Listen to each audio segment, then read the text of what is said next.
Kaixo Egunon. Bueno, vamos a hacer la segunda sesión de esta transmisión de bases teóricas que pensamos que serán útiles para todos vosotros. Acabamos la primera sesión hablando de la biografía lingüística de cada uno de vosotros.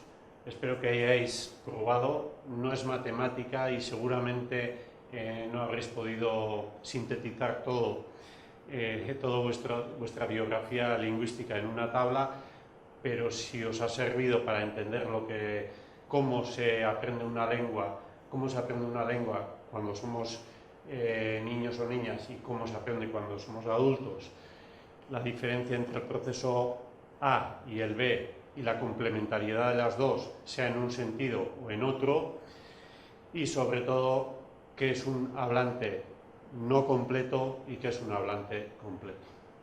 Bien, pues esto que hemos explicado, estos instrumentos tan simples que hemos llevado a unas sencillas letras, hemos hablado de A, B y BA, que serían las 4 o, si queréis, 5 tipologías lingüísticas en las que podemos sintetizar todos los tipos de hablantes. Es decir, un aprendizaje natural del idioma sería A, un hablante tipo B sería un aprendizaje cultural del idioma, un aprendizaje tipo AB sería un hablante completo con conciencia lingüística y con el motor en el proceso natural, y una tipología BA sería un uso intrínseco, pero el motor del proceso de aprendizaje sería el B. La quinta tipología sería un 0. La quinta tipología sería todo aquel que desconoce el idioma. Bien, pues esto que hemos utilizado en el plano del hablante, podemos trasladarlo, podemos utilizarlo para dar el salto al segundo plano, que es la comunidad lingüística. Entonces, lo que son los tipos lingüísticos a nivel individual, diremos que podemos llevarlos al plano de la comunidad como grupos sociolingüísticos. Es decir, el tema no es que yo puedo ser un tipo A o un tipo B o un tipo lo que sea, pero el tema es que toda la sociedad en que vivimos, toda nuestra comunidad, la podemos agrupar en tipologías lingüísticas. Es decir, ¿cuántas personas del tipo A tenemos en nuestra comunidad lingüística? ¿Cuántas personas del tipo B, del AB, del BA o del 0? Entonces nos sirve para no solamente hacer la biografía lingüística de una persona, sino para poder agrupar en base a esas tipologías lingüísticas, hacer grupos lingüísticos de toda nuestra comunidad. Este sería la cantidad de personas que desconocen la lengua. Estos serían la cantidad de personas, es decir, los grupos lingüísticos en que tienen un conocimiento completo del idioma, y estos serían conocimientos parciales de sí. Entonces, saltamos del plano del hablante al plano de la comunidad lingüística. Y entonces, en vez de hablar de tipos lingüísticos, estamos hablando de grupos lingüísticos. Bien. Entonces, cuando saltamos al plano de la comunidad lingüística, con el sustrato este de normal, que decimos que es una normalización lingüística lo que queremos impulsar, vivir normal en una lengua minorizada es una cosa, y el proceso de normalización, ¿qué es? ¿Se vive normal en esa lengua o hay que normalizarse? Por decirlo de otra manera y jugar con las letras que hemos aprendido. Una persona islandesa que vive en Reykjavik, en su capital, vive normal en esa lengua, es decir, desarrolla todas sus funciones, nace, por decirlo así, y lleva un proceso natural en islandés, se complementa como hablante en islandés y desarrolla todas sus funciones, vive normal en islandés. Pero un proceso de aprendizaje, un proceso de normalización, perdón, no es no podemos decir que la comunidad viva normal en esa lengua. Un proceso de normalización no es un proceso natural, no se basa en el proceso natural, sino que se basa en el proceso cultural. Es un proceso de cambio lingüístico en esa sociedad. Entonces, el objetivo es naturalizarlo, pero el proceso es de cambio lingüístico. Entonces es un proceso consciente, cultural. Nunca ha pasado que una comunidad lingüística se normalice por inercia. Siempre ha sido un proceso consciente a nivel comunitario. Bien, esto es lo que quiere sintetizar este pequeño esquema. Entonces, esto que hemos utilizado para explicar los procesos de tipologías personales en cada hablante, podemos utilizarlo también para explicar el proceso de normalización a nivel de comunidad lingüística. ¿Por qué? Porque decimos, si hemos dicho antes que ¿cuál es el motor de un proceso de aprendizaje? Hemos dicho que si es a nivel infantil, en edades tempranas, siempre será el uso. Y al revés, hemos dicho la motivación en el caso a partir de una edad donde empieza a ser el motor la conciencia o la motivación racional. Y si lo interpretamos a nivel de comunidad lingüística, pues lo que queremos trasladaros es que en el plano de la comunidad, el punto en el que empieza el proceso de normalización empieza por la motivación, no solamente personal, sino a nivel comunitario, pero el motor del proceso de normalización lingüística es la motivación. Es decir, lo que vamos a ver ahora sería un proceso B en el que la base, podemos utilizar otra vez los términos que estamos utilizando antes en el primer esquema, cuando hemos hablado de sociolingüística, hemos dicho que necesitamos una ética que estaría en concordancia con lo que es el sentimiento, la motivación. Necesitamos una ciencia de cómo hay que hacer las cosas, estaríamos hablando de conocimiento, y cuando decimos manos estamos hablando de acción, de política. Entonces, lo que es todo el proceso de normalización a nivel comunitario es un proceso cultural consciente en el que el motor está aquí, está en la motivación. Entonces, la clave del proceso de normalización es la voluntad de ser que tenga una comunidad lingüística para normalizarse. Si no tiene la suficiente voluntad lingüística para normalizarse, seguramente explicada por un proceso histórico, político, económico, cultural, el que sea, pero si en ese momento histórico no hay una voluntad de ser a nivel comunitario, seguramente el proceso de normalización será imposible. En cambio, si tenemos una voluntad de ser, el proceso de normalización es posible. Será difícil, pero es posible. Es la clave para poder activar este proceso. Y en cualquier caso será el punto de referencia que tendremos que alimentar constantemente. A nivel comunitario, siempre estamos hablando ahora a nivel comunitario, esa voluntad de ser, ese corazón, ese sentimiento, esa ética para querer ser país, nación lingüística,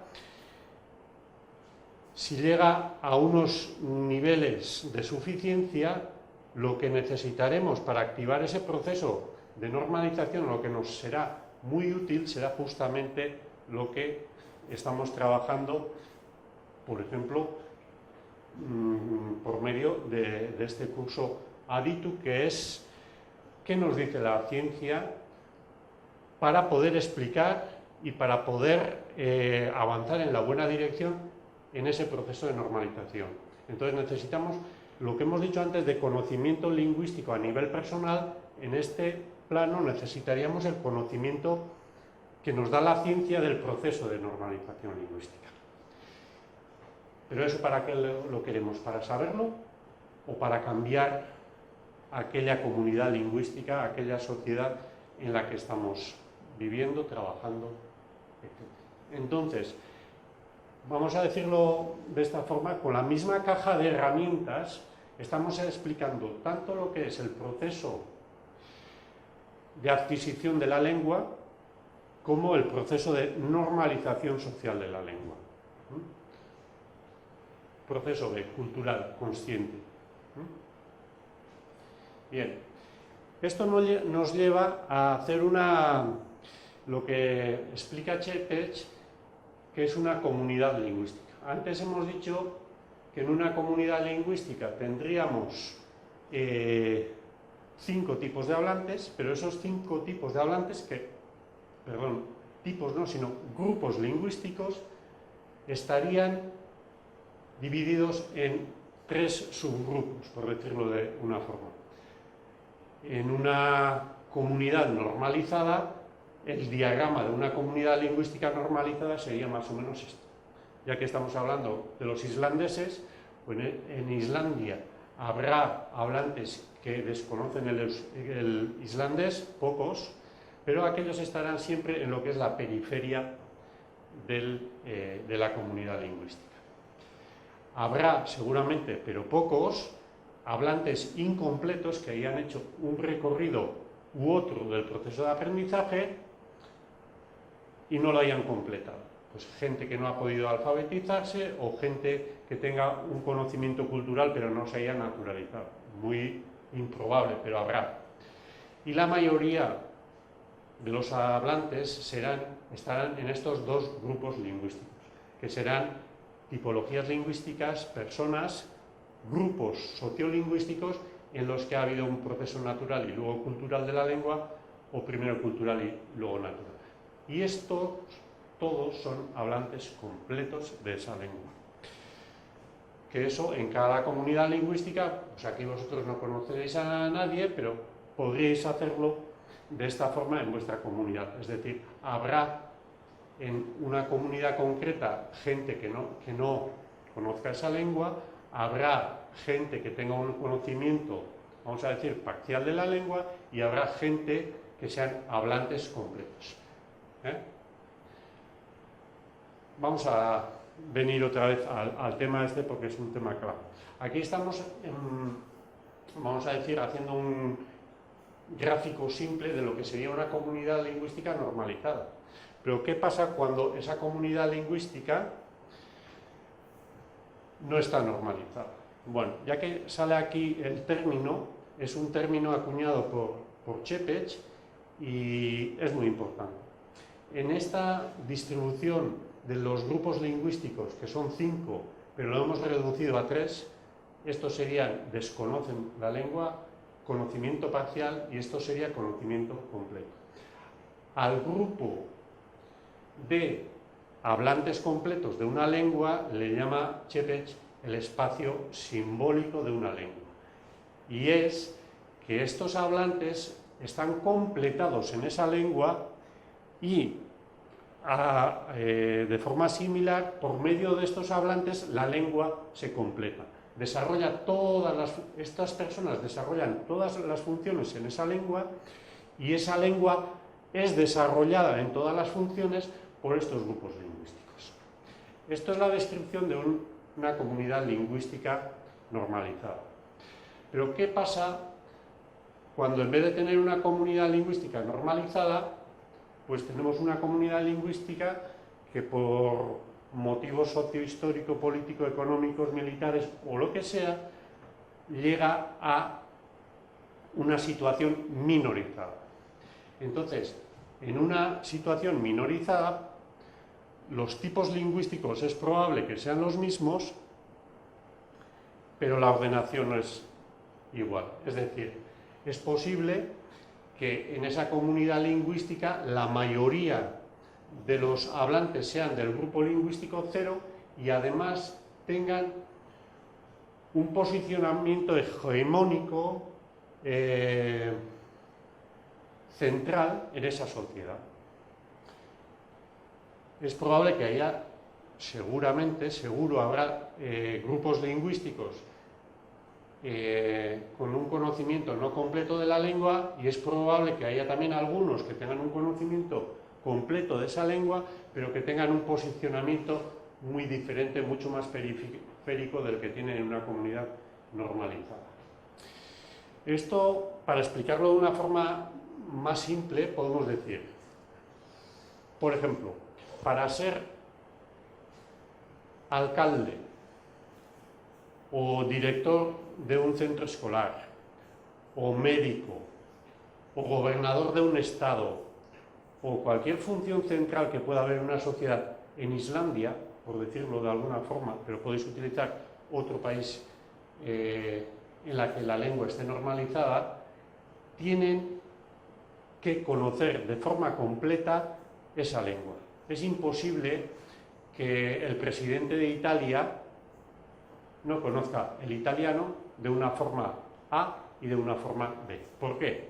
Porque para desarrollar la función de presidente de Italia es necesario desarrollar funciones que sean A y que sean B. ¿Qué es lo que pasa en una comunidad minorizada?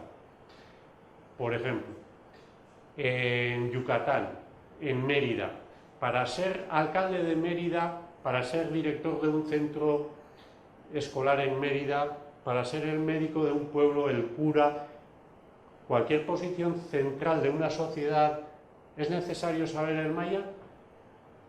¿O es que en esas posiciones centrales tenemos tipologías lingüísticas, pero no una persona, sino grupos sociolingüísticos que están desarrollando funciones centrales en esa sociedad, desconociendo la lengua de la comunidad propia? Esta sería, por resumirlo, la fotografía de una comunidad minorizada. ¿Y esto por qué pasa? Pasa por un tema, por un concepto que ya lo estoy utilizando y que Čepeš lo desarrolla de forma amplia en su tesis, y son las funciones de una lengua. Lo estoy repitiendo una y otra vez. Čepeš plantea que en una sociedad las funciones lingüísticas las podemos clasificar en 7. La primera sería la función de identidad, la personal, la lengua de pensamiento, cómo hablo yo con mí mismo. La segunda función sería la familiar, cuál es la lengua de casa. La tercera sería la función laboral, en qué lengua trabajo yo, el otro, todas las personas de nuestra comunidad lingüística. La cuarta función sería la local, cuál es la lengua hegemónica, en qué lengua o en qué lenguas se desarrollan las funciones en ese ámbito municipal o local. ¿Cuál es la lengua nacional? ¿O cuáles son las lenguas nacionales?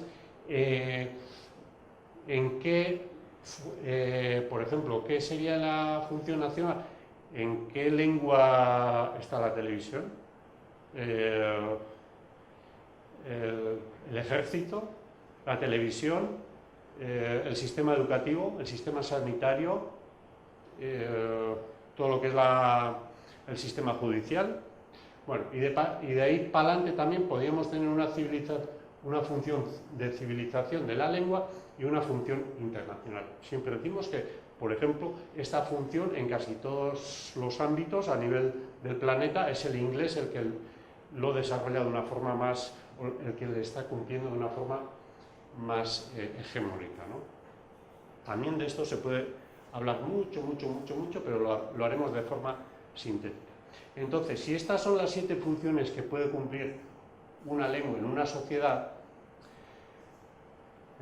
por ponerlo de otra forma, sería la función de identidad, la función familiar, la función laboral, la función del municipio, la nacional, hasta ahí.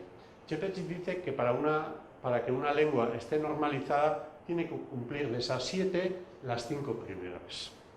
La función de identidad, familiar, trabajo, municipal o local y la nacional. Entonces, ¿qué es lo que pasa a nivel comunitario si tenemos dos idiomas? Un proceso de pérdida de la lengua en una comunidad lingüística viene en este sentido. Casi siempre son las funciones nacionales las que han sido usurpadas en primer lugar, puede ser por invasión, por razones socioeconómicas, muchas veces todas están mezcladas, pero son las funciones más altas, las nacionales, las que empiezan a desarrollarse en esa otra lengua, y entonces es ahí donde empieza la pérdida de funciones. El proceso de pérdida va para abajo. Si una lengua usurpa a la otra unas funciones nacionales, esas funciones nacionales luego tienen una repercusión local. Si el sistema educativo está en castellano, luego los centros educativos imparten en castellano en cada municipio, y así con un montón de factores más, y entonces esta sería la situación de una lengua normalizada.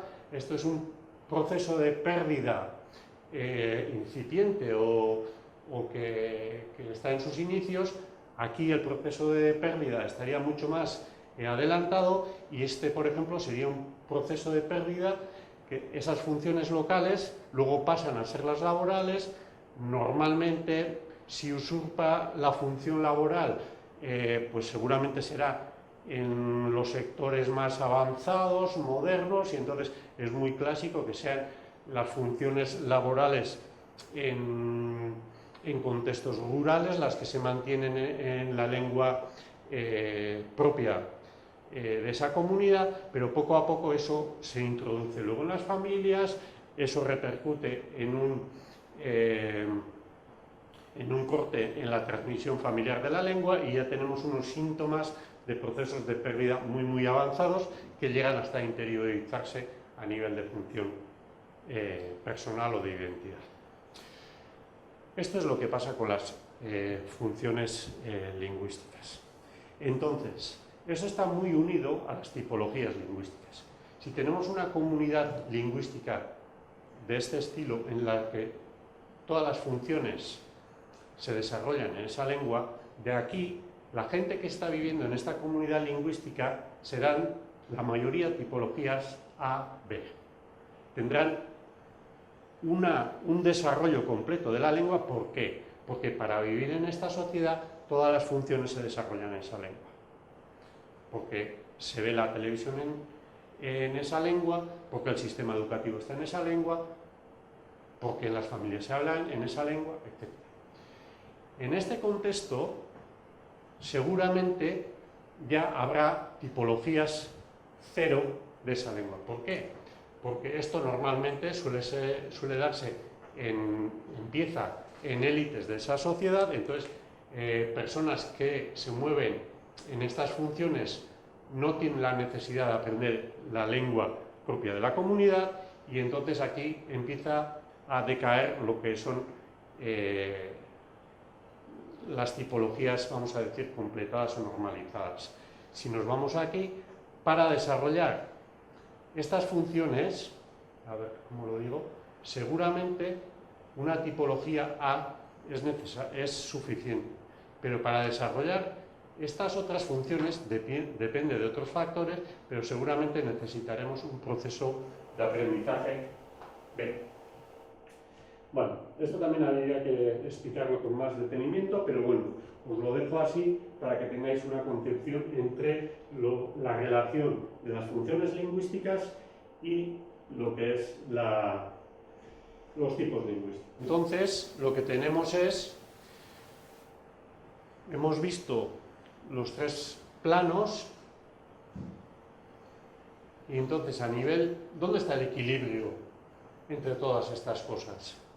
A ver, a nivel de hablante, la clave está en que tenemos que completar el circuito, tenemos que tener en la comunidad un sistema organizado para que produzcamos hablantes completos, es decir, que vayan a hacer un recorrido A y luego B, o primero B y luego A, pero que tengan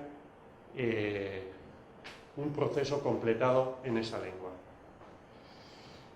A nivel de territorio, no solamente a nivel de hablantes, sino que a nivel de territorio también tenemos que tener los dos circuitos en marcha, tanto el proceso A y el proceso B, y para que eso funcione, la clave está en que la comunidad lingüística tiene que tener las funciones básicas en ese idioma.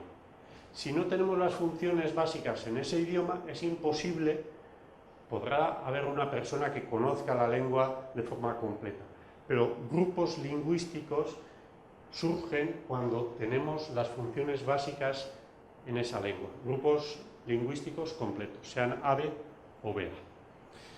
Entonces, os daré un segundo ejercicio a realizar antes de la tercera sesión, y es hacer un pequeño ejercicio de dibujo, vamos a decirlo de esa forma. Colocaros en vuestras comunidades lingüísticas y pensar sobre las funciones lingüísticas de vuestra comunidad y cuáles son las lenguas que cumplen la función personal, la familiar, la laboral, local, nacional. ¿Qué lengua está cumpliendo qué función? Entonces ahí habéis visto en las diapositivas anteriores diferentes dibujos, diferentes coloraciones de cada función. Hacer una escalera de este tipo con vuestra comunidad lingüística y dibujar cada función en un color diferente dependiendo de que sea más o menos en una lengua o en otra. Y en base a eso, en base a lo que son la situación de las funciones, hacer un segundo dibujo de la comunidad lingüística. Es decir, en vuestra comunidad lingüística tenéis tipologías 0, seguro, A, B, AB, BA, ¿en qué grado? ¿Cuál es la más? Hacer una clasificación de cuál es la más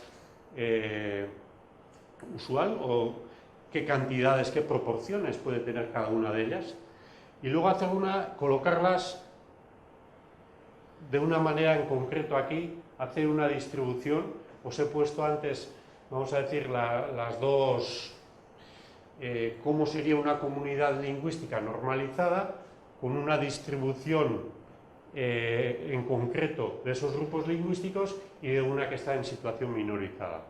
Entonces, hacer el dibujo de vuestra comunidad lingüística. Tampoco es matemática, pero si hacéis el ejercicio os ayudará a analizar en qué medida están relacionados las funciones que cumple una lengua u otra en una sociedad y las tipologías lingüísticas que tenemos en consecuencia y su distribución en la comunidad.